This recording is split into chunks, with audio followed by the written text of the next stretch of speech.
आदरणीय मिलिंद यांच्या वाढदिवसाच्या निमित्तानं आपण सर्वजण उपस्थित झालेलो आहोत। या ठिकाणी उपस्थित असणारे आदरणीय तालुक्याचे आमदार गोपीचंदजी शेठ साहेब, त्याचबरोबर व्यासपीठावरचे उपस्थित सर्व मान्यवर, या ठिकाणी सुनील भाई असेल, सरदारजी असेल, कृपया सर्वच तुमचं नाव पहिल्यांदा घ्यायला लागते। आपली जोडी बऱ्याच वर्षापासून आमदार साहेब जिथं जाय तिथं आमची जोडी असायची। आणि सगळेच आदरणीय बनाळीचे सर्व उपस्थित ज्येष्ठ नागरिक, तरुण मंडळी आणि या ठिकाणी उपस्थित असणारे बंधू आणि भगिनींनो, आमदार साहेब एक विनंती करतो, हे बनाळी गाव असं आहे की या गावामध्ये 8 ते 5 मतदान झालं की संध्याकाळी 5 वाजता मतदान झाल्यानंतर गावातल्या कट्ट्यावर सगळीजण एकत्र येतात, एकत्र चहा पितात आणि मग आपल्या घरी जातात। दिवसभर काय ताणतणावानं मतदान व्हायचं ते होतं,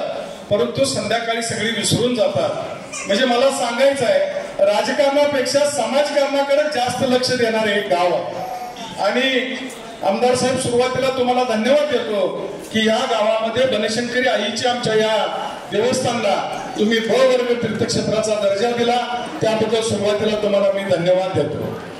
या ठिकाणी 2019 साली महाविकास आघाडीचं सरकार आल्यानंतर उद्धवजी साहेबांचे माझे चांगले संबंध होते।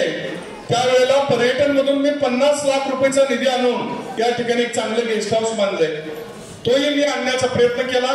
परंतु तुम्ही आता बवर्ग तीर्थक्षेत्राचा दर्जा आणलाय, ही अतिशय आनंदाची बाब आहे। मला एवढंच सांगायचं आहे, सरदार मालकांनी मगाशी बरंच सांगितलं, जातीपातीचं काही गोष्टी असतात, परंतु मला एक सांगावंसं वाटतं, सरदार मालक आपल्या पहिल्या गुरुनं आपल्याला सांगितलं होतं, भेदा आम्हास मंगळ, कायाही पंढरी आत्मा हा विठ्ठल, देह देवाचे मंदिर आत्मा परमेश्वर, विष्णुमय जग विष्णुदास आम्ही, भेदा आम्हास मंगळ।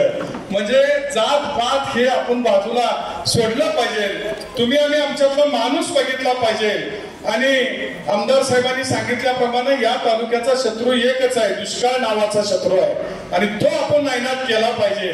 मी एवढंच सांगतो की हे सामाजिक व्यासपीठ आहे, या सामाजिक व्यासपीठावरती आमच्या प्रत्येक कार्यक्रमाला, या ठिकाणी परवा आमच्या या ठिकाणी इथे मोठा वाढदिवस झाला, ज्या वेळेला वाढदिवसाचे किंवा सामाजिक कार्यक्रम असतात तेव्हा संपूर्ण गाव एकत्र येऊन शुभेच्छा देतं।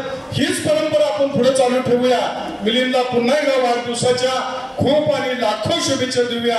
बनशंकरी आईच्या चरणी प्रार्थना करतो की तुमच्या आयुष्यातला प्रत्येक क्षण इतरांच्या आयुष्यामध्ये सुख निर्माण करण्याकरता जावा, अशी या ठिकाणी शुभेच्छा देतो आणि या ठिकाणी थांबतो। जय हिंद, जय महाराष्ट्र। धन्यवाद भाऊ।